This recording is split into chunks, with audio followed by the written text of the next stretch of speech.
Guys അങ്ങനെ റിസുക്കുട്ടൻ മദ്രസിലേക്കുള്ള homework ചെയ്യാണ്. മോനെ വായിച്ചെയ്ത് അതെന്താ അക്ഷരം? അലിഫ്, മാ, ദാ, ബാ, ലാമ്, ഹാ, കാ, സ ഇങ്ങനെ വായിച്ചെയ്ത്. അല്ല പെൻസിൽ ചാടിയല്ലോ, എടുത്തോ. ഇതാണോ എൻ്റെ ഹോംവർക്ക്? ഈ അക്ഷരങ്ങളൊക്കെ അതുപോലെ തന്നെ എഴുതണം. ആ, മാ, ദ, ബ എഴുത. ഓരോന്ന് വായിച്ചെയ്ത് മോനെ. ബാ അങ്ങനെ മുട്ടിക്ക്.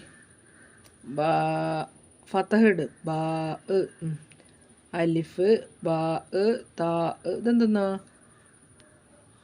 കൂവൻ ക്ലാസ്. കുട്ടാ റിസുക്കുട്ടാ വായിച്ചെയ്ത് പറഞ്ഞെയ്ത്. ഓന് ബുക്കിലാണ് ശ്രദ്ധ, എഴുത്തിൽ വായിക്കൂല, എഴുതും. വായിക്കത് വായിക്കടാ, വായിക്ക്.